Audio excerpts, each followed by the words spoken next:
Call the meeting to order and have the manager call the roll for the quorum. Happy to do so, Mr. Chairman. Director Scott Houston. Here. Chairman Don Deere. Here. Director Desi Alvarez. Harold Williams. Here. Director Gloria Gray. Mr. Chairman, we have a quorum. Thank you. Is there any public comment? Mr. Chairman, we did receive an email related to the agenda from a member of the public just pointing out an issue within the agenda. I have corresponded back to him, letting him know that I would discuss that item when we present the item. Outside of that, we've not received any requests for public comment, though this meeting is being held both in person and virtually. So if there are any members of the public that would like to speak now under public comment, please indicate so by raising a virtual hand.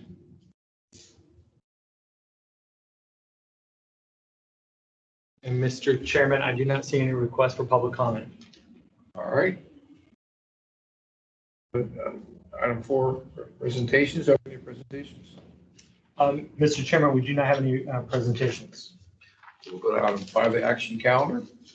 Item 5A. Yes, thank you very much, Mr. Chairman. The item before you, item 5A, begins on packet page 3. It's your annual review of West Basin's approved per diem meetings and consideration of resolution numbers 10231198.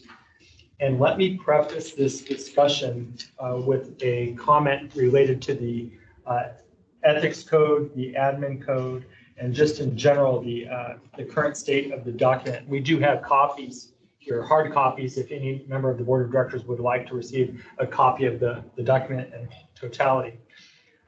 Historically, our legal counsel has been the keeper of the admin code in general. And annually, as the committee, the ethics committee, and of course the board adopts resolutions to amend or edit the ethics code or admin code, our attorneys provide assistance in that process, and then of course update the current code, and that is incorporated into the document that we have here. This is done on an annual basis. It is a continuation of the historic development of the admin code.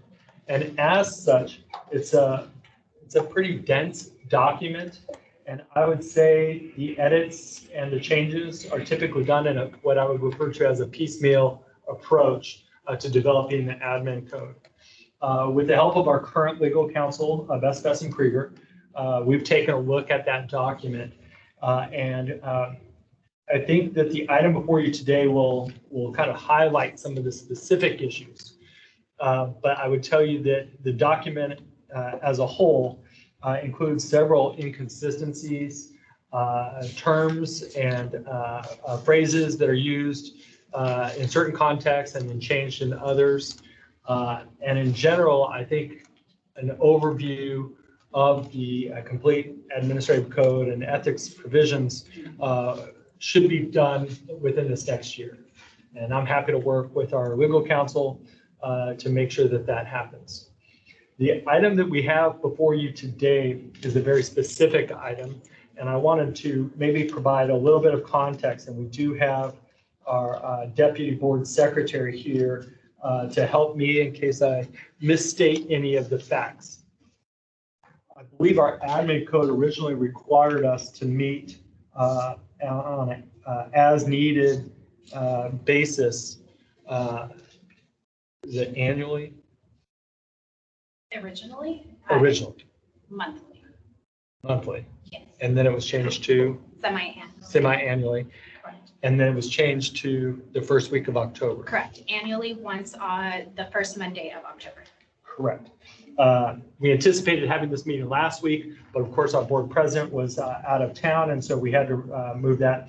But it's worth noting that our admin code within that last provision of having it that first week in October has not actually been incorporated into the current document, though it was a previous action taken by the board of directors. So as such, we fall back to what was originally there, which is the semi-annual review of these provisions. And then it's also worth noting that back in October of 2022, the West Basin Ethics Committee and of course the Board of Directors did authorize and change the provisions that we're bringing forward to you today. However, when it was incorporated by our previous legal counsel into the admin code and ultimately reviewed by our internal staff, there were several questions related to the changes that were made by the Board of Directors. So we're trying to do a couple of things here today. First and foremost, we wanted to bring this back to possibly get your feedback so we can make the necessary changes to incorporate the policy that you agreed to back in 2022. And then secondly, kind of highlight some of the issues that our current admin code and staff are struggling with so that we can set forth a process in which we would go about fixing that. So I'll just provide a quick overview of the information as I understand it. Previously, our per diem meals for directors and staff were set at a limit of $20 for breakfast, $30 for lunch, and $50 for dinner. So if a director was to go to a business meeting for lunch, the maximum amount to be reimbursed would be $30, and that's for a director and for staff. $30 would be that limitation. In reviewing this provision within the code, a director asked if that was necessary, seeing the 20, 30, and 50, and said, when you're traveling, is what the context that I remember, should it be broken into those allotments, or should it just be a simple $100? And that way you could do what you wanted for breakfast, you could do what you want for lunch, and you could do what you want for dinner. It totals up to the same amount, $100, but that would be the provision. And so our legal counsel provided an edited document, an edited code provision that allotted for that. However, those edits and changes did not account for whether a director and or staff would be local or traveling on an overnight trip. And I'll highlight the difference there. If you were to take that 20, 30, and 50, and you would put it just a total of 100, then if a staff member were to have a staff meeting at El Pescador, 2 blocks away, what would be the maximum amount that a staff member could spend? Would it be the $30 for lunch, or would it be the $100 because that's the maximum amount per day?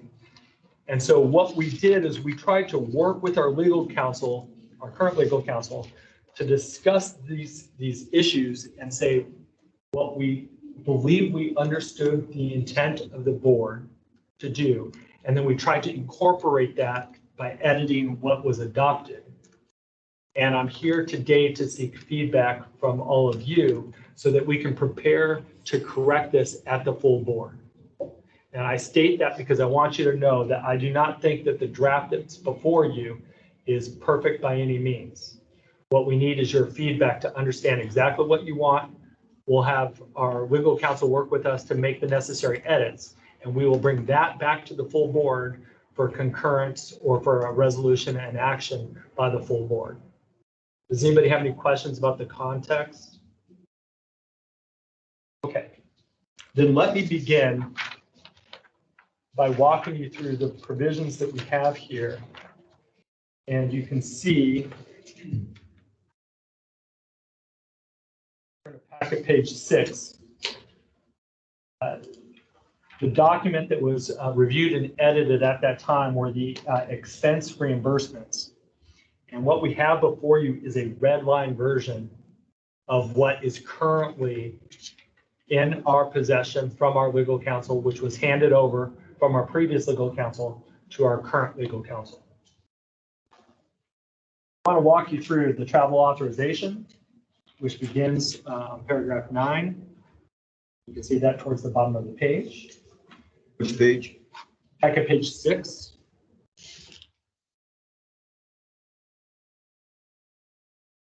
What? Travel expenses may be incurred in connection with the official representation of the district in order to, and it provides 3 very specific actions: attend seminars, conferences, hearings, or other meetings directly related to the business of the district, interview persons, inspect facilities, or exchange professional information. Or 3, participation in other activities as approved by the board requiring expenditures for travel, meals, and lodging that are necessary and in the best interest of the district. This is part of This paragraph and should not. Oh, I apologize. I apologize. And that takes us to the top of packet page 7. So that's all in the existing code. There's no changes to that. Although if you had any comments, please let me know. The next, if you go to N2, it says attendance at conference, buildings, meeting, or business and meetings, out of state or out of country. Directors shall be entitled to reasonable expenses, which can include lodging and business meals incurred for traveling to approved conferences beginning 1 day prior to the start of the conference, business meetings, and no later than 1 day following the conclusion of the conference for travel outside the state and the United States. Again, that's part of our existing code. There were no changes made the last year, and of course, it's just in here because it's part of the same sections as the portions that were amended. It's worth noting that differentiations between out-of-state and in-state are required because they do call into question and bring in the Internal Revenue Service Code provisions related to certain aspects of reimbursements if you're in-state versus out-of-state. So that takes us to paragraph 3 under N. You can see that it's towards the top, closer to the middle of packet page 7. Attendance at conference business meetings in-state for travel in-state but outside of Los Angeles metropolitan area. And it's worth noting that there was a edit there because it previously said but outside of Los Angeles County. Now I'll note that throughout the admin code, this is one area where I think that clarity and similarity throughout the admin code, it needs to be consistent. And so whether it states metropolitan area or county should be differentiated between. And we do have our legal counsel here to define specifically what the metropolitan area is, as opposed to what the LA County is, which is a well-defined boundary. So Ryan, I'll have you define what that metropolitan area is. Sure, thank you. So we changed this from LA County to LA metropolitan area, which generally includes 5 counties. Los Angeles County, up north would be Ventura. To the east, it would be Santa Barbara and Riverside. And to the south, it would be Orange County. And so those comprise the metropolitan area. So when we're talking about a director's entitlement to lodging, it would be for travel in-state, but outside of those counties. Why? Why was it changed? I believe that was the direction of the board or of the committee during the last meeting. I don't remember that. Do you, gentlemen? I'm not sure I remember that either, but oh, go ahead. Well, I'm confused because, so like, let's say, for example, the way you guys are trying to write this, if the Aqua Conference is in Orange County, does that mean we can't stay at the hotel in Orange County for conference? Let me Or in Ventura County?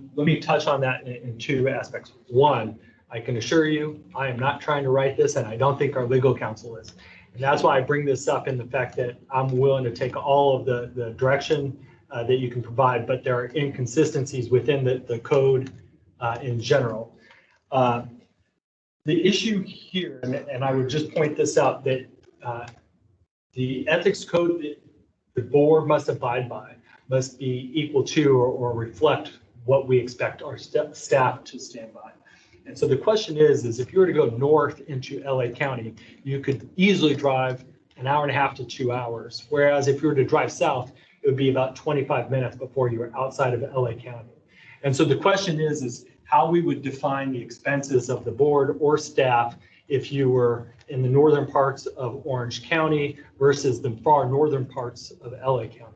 And we're happy to take any direction that you provide, but LA LA County is kind of configured in a weird sense that depending on which direction you go, it could be further, it could be less than. So do we want to provide overnight travel if staff has a meeting out in Riverside County, or should our expectations be that they return that night after their meeting and or trip? We're happy to take the direction. I just want to make sure that it's clear and that we get this correct, so then we can begin to review the entire code, as I mentioned, to make sure that it's all reflective of the desire of the board. Okay, well, I still think we're literally shooting ourselves in the foot by even changing this word, because we had this discussion some time ago. We got ourselves in a bind because we made some sort of radius or something, Yeah. I believe. And then we found, like, let's suppose the Aqua Conference is in Anaheim. And technically, we could have been precluded from staying at the hotel in Anaheim, whether it was us or staff. So that was really silly, as well as downtown. Downtown LA sometimes has conferences. And I mean, does a person really want to drive all the way down there, drive all the way back, drive all the way down there again, 2-3 days in a row? So I do think we need to really just step back and look at this again, because now you're saying 5-county area.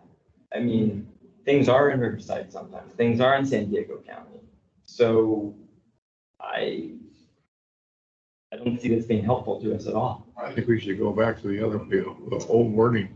Okay, so what I'm hearing is we'll remain with the county. And again, what I will do is I'll work with legal counsel to go back, now that we're going to stay with this. We're going to go back and make sure that throughout the code, it refers only to LA County. Is that okay with you guys? I think yes, but I think you need to even check some more stuff because, again, remind you, sometimes these conferences could be held in Long Beach, downtown Los Angeles, yes, somewhere, maybe Pasadena. So I think, I don't want to handicap us unless we're going to decide we have to make exemptions for this because, right, remember the Aqua Conference was in Pasadena a couple years ago, coming out of the pandemic. Yeah. And you know, we were able to stay at the hotel up there, and I think some staff was too. But I would say, EJ, you need to look at this holistically because there's going to be these exceptions. Now, if it's something we want to bring it to the board, like, hey, you know, the conference happens to be in Pasadena, can we make an exemption for staff and board? Then maybe that's how you do it. But I think you should just make it easier. This is making it complicated, in my opinion. It's very rare these things are held in the county. But I know that for most of us, we don't really want to, like, I don't want to drive to Pasadena, you know, 2-3 days in a row versus, you know, you've got a conference there, right? I hear you loud and clear there. You know, I think that I'm happy to work with legal counsel to put forth language. I would appreciate it, and I just mentioned this to staff and to our legal counsel. That in an ideal world, we would have a policy that is very clear cut so that the expectations for the board and for staff are just there. And so our finance department doesn't need to kind of look at it like which ones are reimbursable. They're all trying to do the best job they can. They do an amazing job, but sometimes when we have kind of language that cannot be differentiated between it and it's not clear, they have a hard time determining whether staff expenses and or board expenses. We're trying to process everything that we can. So let us look and see how we do that. Again, the current provision of this code is LA County. So if you'd like us to change that, then we can go back and put forth a draft. I think we should just leave it as is for now, so you all can come back and. So we'll leave it at county. Yeah, Yeah. You know. We're changing his and hers to there. But, okay.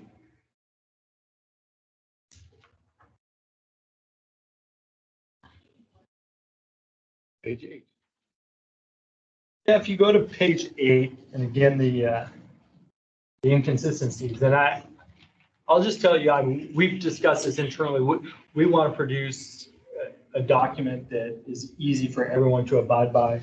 I would point out that authorized expenses, if you go towards the bottom of page 7, lodging, hotel accommodations, as Director and President Houston just mentioned, this is where it was referred to as the 50-mile radius of the district headquarters. And so you have the county, you have the metropolitan area, and now you're referring to just a 50-mile radius. That would be at the very top of packet page 8. It says for events, meetings, and conferences that begin and conclude on the same day, Okay. the district will not pay or reimburse lodging hotel accommodations that are within a 50-mile radius of the district headquarters. And this is our current code there. Staff didn't provide, legal counsel didn't provide any edits to, but I wanted to check with all of you to see if there were any edits that are being requested. Mr. Chair. Yes, go So ahead. see that one, and I know it's in our code, and it didn't even work for what we just did. And I believe we were covered for that Aqua conference in Pasadena. How did that work? My recollection is that when that happens, there's an exception made to the code. I know it's happened at least once, but I don't know if it happens every time.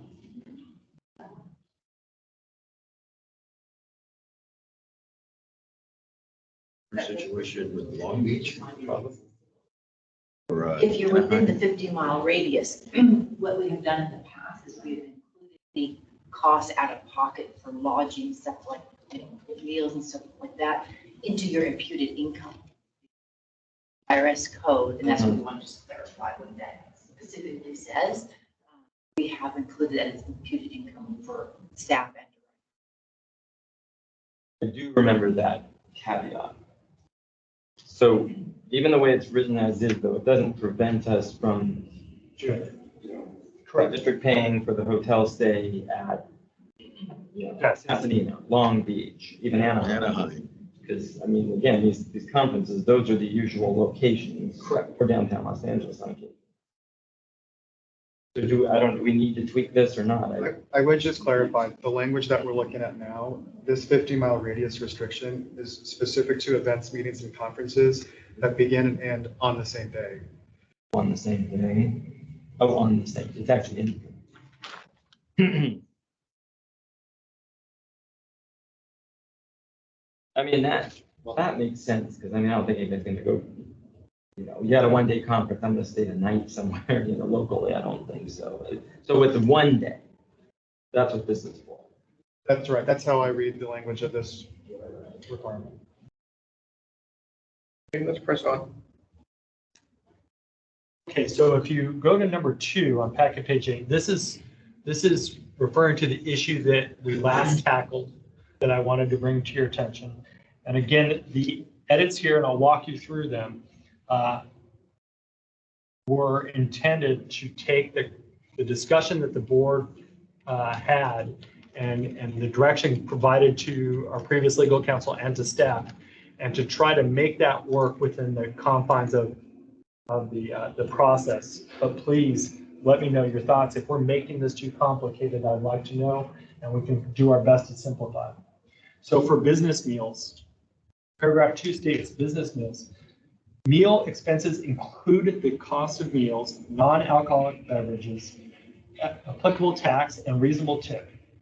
District directors, and this section of the code only addresses directors. There is a simultaneous code, section, I think it's 3, that deals for staff, and they should mirror one another. The district directors may recover expenses for business meals that further the interests of the district. Business, defines business meals, consistent with the below. Meal receipt must be accompanied by an itemized account of charges. If the restaurant does not provide a computerized itemized receipt, a handwritten itemized receipt may be used. The meal receipt must include a description of the business purpose of the meal. And West Basin staff has forms for all of these things to make matters easier. And if you go to 2I, it says business meals generally where no overnight travel. For business meals that are not director only, so a solo meal would be handled differently. But if you were meeting with a council member or a member of another district and it was a business related meal, and where no overnight travel is involved, district directors have individual meal limits of 30 for breakfast, 30 for lunch, and 50 for dinner. And I will add this this caveat to something I mentioned earlier. As we were discussing this, I made the observation that I thought $20 was simply too difficult. I said, if you're at a hotel or a restaurant that's not kind of more fast food, $20 would be extremely difficult to have a meal for. And so we as staff said, well, maybe we'll bump that to 30. But we're asking you for direction. If you think that's too high, if you think that's too low, we're happy to work with you. But we did bump that up. So it's 30 for breakfast, 30 for lunch, and 50 for dinner. That's, I agree. How about the rest of them? You agree? Yeah. We agree. and so, as I mentioned, this would pertain to if you were down the street or in our service area or wherever you were locally or in state, that would be your meal limit. 2.2 or 2.2i, business meals when there is overnight travel. For business meals where overnight travel is involved, directors have total meal limit of $110 per day. That is grouping all three of those meals. So if you decided, breakfast, you'd just rather have a coffee, lunch, dinner, it's just one total amount for your day. And then, of course, directors and staff would ultimately be able to figure out how they wanted to allocate that per meal. So you take the total of each individual meeting or each individual meal, and that's how we got to that $110. What about the receipts? The receipts are the same thing as are listed in paragraph 2. So you'd still be required to bring your receipts. So you would not get 100. That's a very good question, Director Williams. You would not be entitled to $110. If you went out and your breakfast was $10, your lunch was $10, and your dinner was $20, that would be $40, and that's what you would be entitled to as reimbursement. But you have a total of, so if you went to a business meeting for breakfast and it was at your hotel, it would surely cost you more than the $20, but maybe you did it for 30. If you went to lunch and it cost you 30, if you went to dinner, 50, you would be allotted or allowed $110 in reimbursement with your receipt. With the receipts. Correct. So item 2.3i, business meals furnished to another person.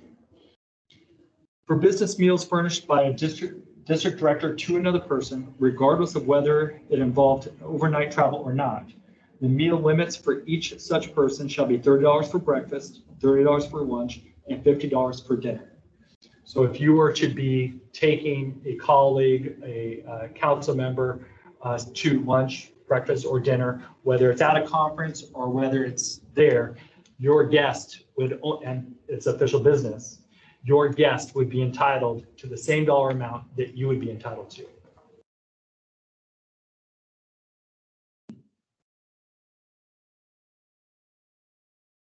And this might happen in the case of a consultant. Use a really good example. You may be up in Sacramento and you're meeting with the lobbyist from California Water Reuse, and you're taking that person to lunch. Whether you're staff or you're a director, they would be held to the same standard or total dollar amount as you. How often does this happen? This happens fairly regularly, especially at conferences where you may be meeting with your colleagues. Use an example of an ICA where your Independent Cities Association, you may see your council member, you just left a seminar or whatever about water, environmental policy, and you say, oh, let's go discuss that further. I said you go Dutch. A lot of times that happens as well, especially with All the consultants. expense account. Yeah, I know that as staff members, when we're meeting with certain people, we always say, well, we want to pay for ourselves, and it sometimes makes it easier, but sometimes it's just not that. You may do this with another director, a WRD director. You're going there to meet and discuss business. Sometimes they may cover it, sometimes you may cover it. It provides a little bit of flexibility, but. And again, to Director Williams' earlier point, the director shall indicate the business purpose and how the expenditure is necessary to promote district policies and programs. The meal receipt must also include the name, the affiliation, and position of each guest. when claiming reimbursement for the business meal. To the extent that spouse or other travel companions accompany a director on director-related travel or to district-related event, the portion related to that person's attendance shall not be compensable by the district and must be paid for by the director or promptly reimbursed to the district. And again, there's no change to that provision within the code. That's the existing code. Are there any questions? That brings us to 2.4, IV. No reimbursement when meal is provided.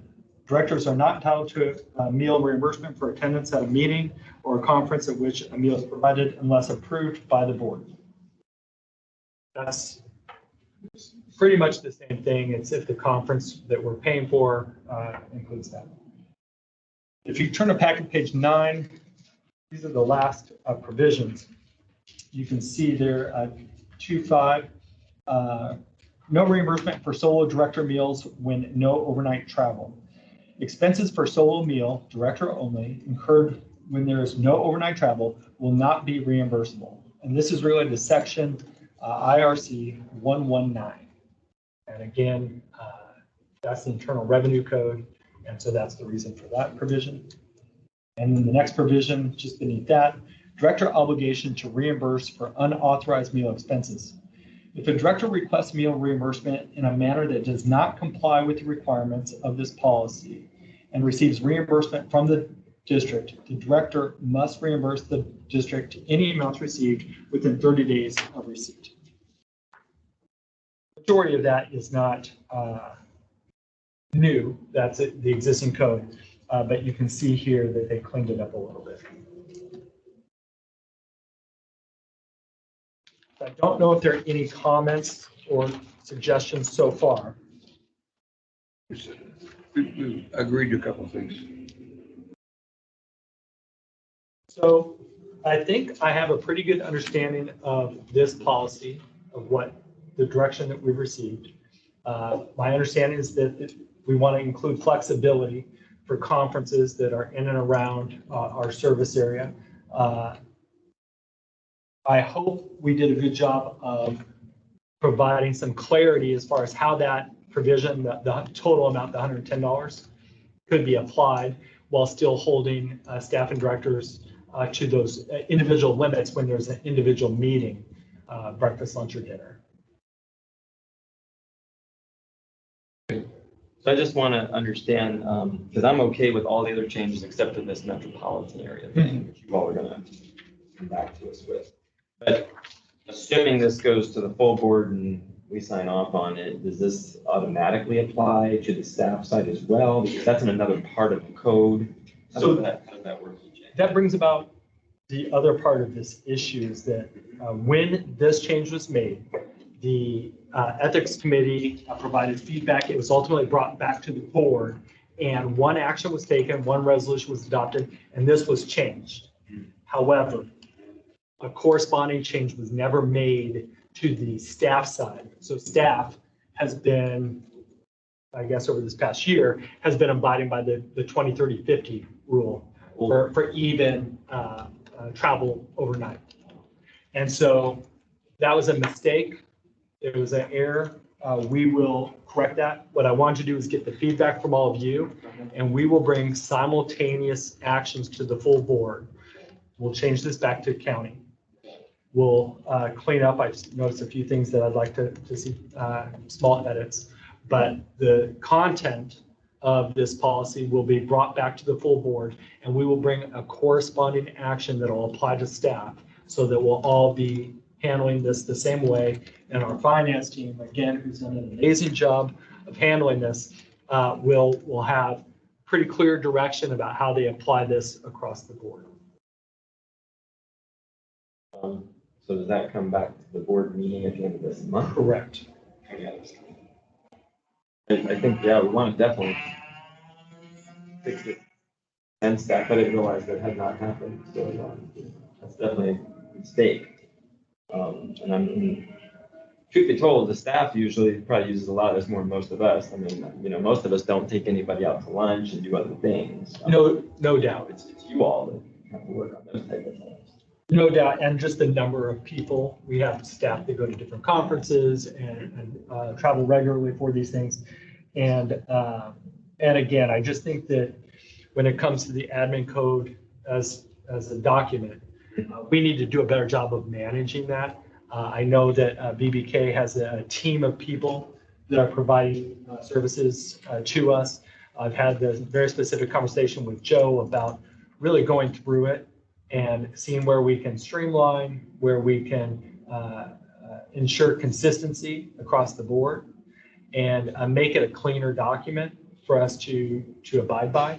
I think that the policies in there are all great. There's a reason, and if you look at the history of the agency, there's been certain things where it's, oh, we need a policy for that, or we need a policy for that. So it's really easy to understand how we got to this point, but the piecemeal approach makes it difficult to ensure consistency throughout the document. Do we ever, excuse me, Mr. Go Chair, ahead, Chair. do we ever check to see what others are doing to check our process against what other agencies similar to us are doing? Because we're all work for the same folks. It's worth noting that staff, I think, does an amazing job of going back and researching just that. When it comes to the meal limits, I'll use that as an example. We actually had a document where our staff had checked with a lot of different agencies to see how they go about doing it. There are certain agencies that are far more conservative when it comes to different things like that. There are some agencies that have far more flexibility.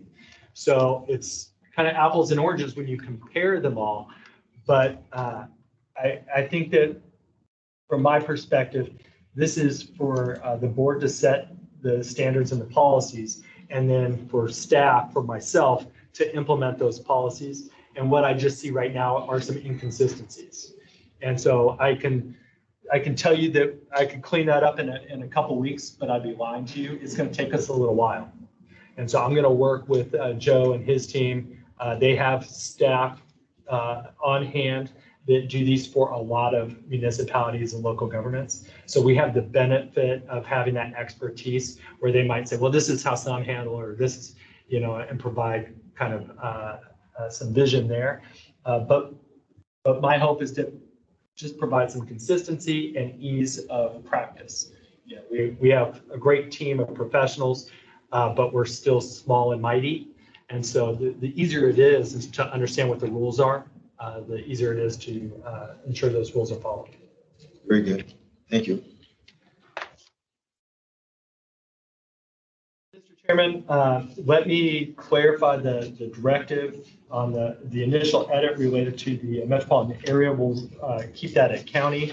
We will review the document to ensure that there's flexibility for conferences that are within LA County and in and around the West Basin service area. We will make some small minor edits, but what I've heard from you is our current draft of the policy that was contemplated last year fairly closely mirrors what was expected. I'll add one last item. I believe, or it's my understanding that Director Gray was the one who initially raised the issue of just kind of simplifying this. I will reach out to her and have this very specific conversation with her and make sure that she's fully aware. And then, of course, when we bring it back to the full board, we'll have this document cleaned up. And again, we'll have the corresponding action that'll reflect the policy on the staff section of the admin code. And with that, we do have the staff recommendation that the committee review and update the West Basin approved per diem meetings, if necessary, and consider resolution number 1023-1198, a resolution of the Board of Directors of West Basin Municipal Water District amending resolution number 1161024, the administrative code, as it relates to the travel authorization and authorized expenses section of the Code of Conduct.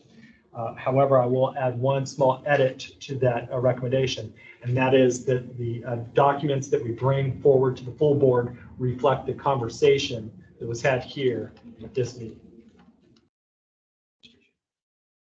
I have a question, EJ. So what about the approved meetings in the admin code? Are we doing that next, or did you have a document here? We Or do. is that part of the same item? So it's part of the same item. This is the existing list of West Basin approved per diem meetings. You can see that on packet page 15. If there are any desired changes to that, we're happy to make those edits as well. Oh, that definitely. Thank you for bringing that up. Yeah. So that's still part of the same item, right? It is, correct. Okay. And so, Mr. Chair, I do have a couple on the per diem meetings. That's okay. I just want to make sure, because I've looked through these and I don't see a couple, and I know I've had this experience now. So I don't think BizFed is on here.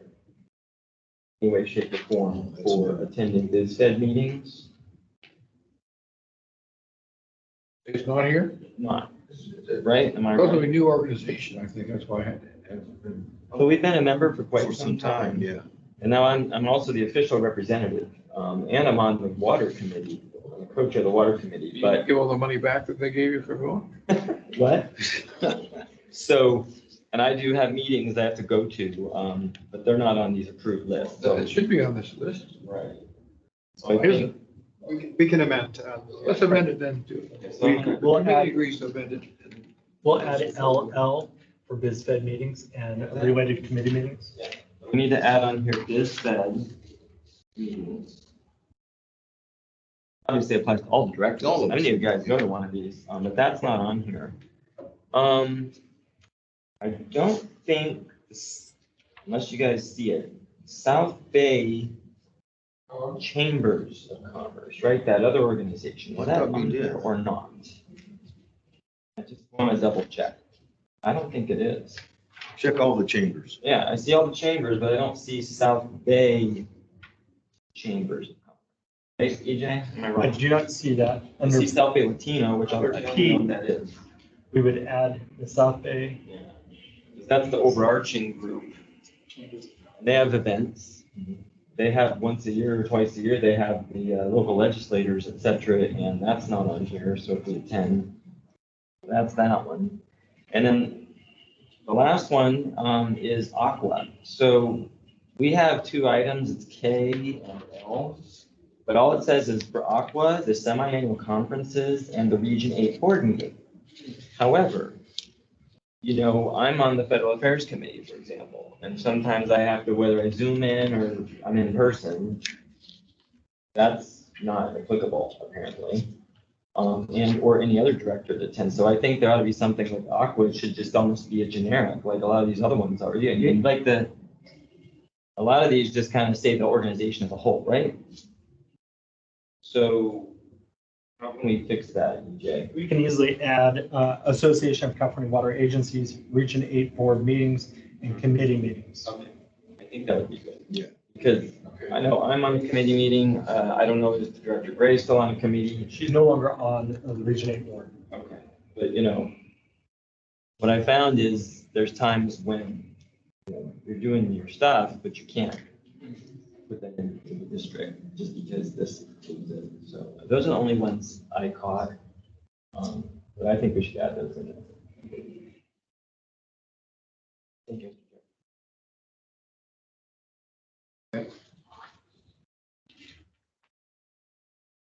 We'll make those edits to Exhibit 1.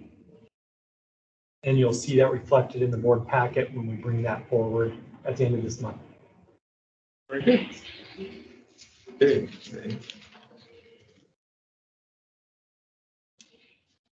And that's the only item that we have for you today.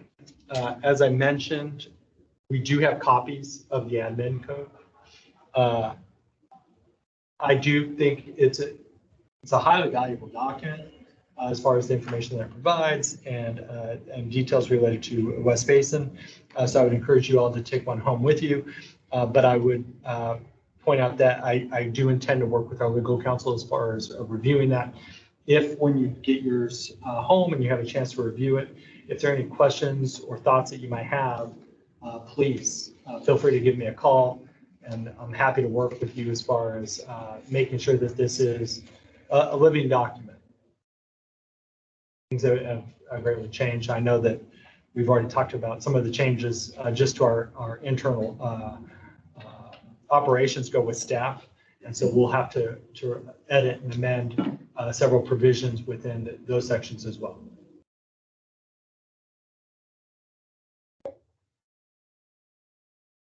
Okay, we completed the business part of the meeting, information calendar, there's nothing listed.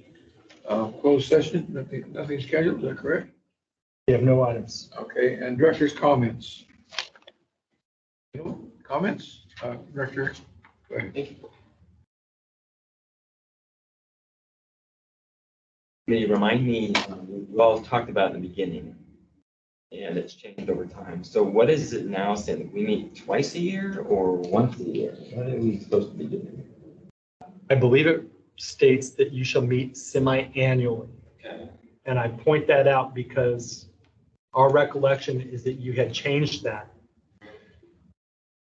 in a previous meeting to reflect that you would meet in the first week of October. Now, it's important to note that board members can call a meeting of the Ethics Committee throughout the year at any time.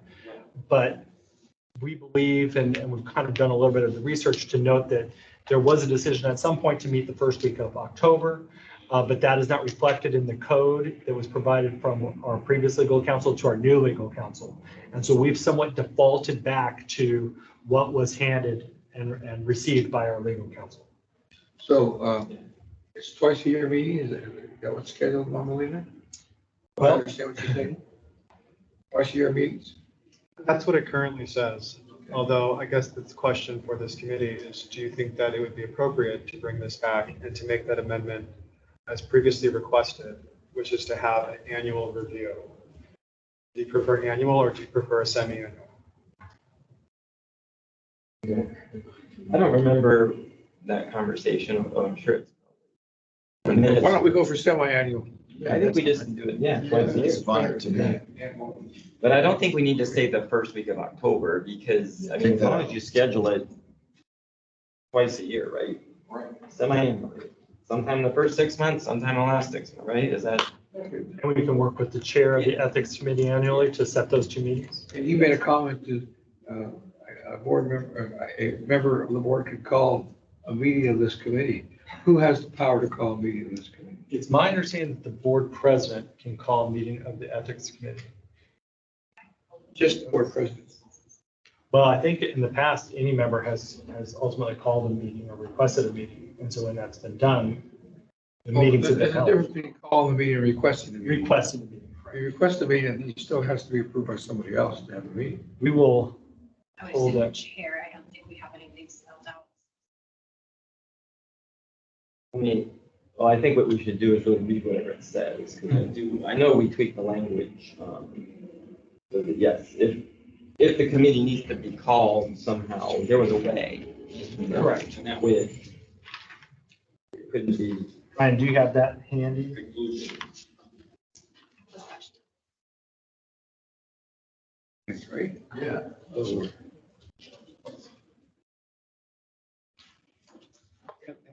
Committee chair calls the meeting of the committee. Yes. Language. Correct. The Ethics Committee of the West Basin Municipal Water District shall be a standing committee and meet semi-annually or as needed to address compliance issues related to this policy.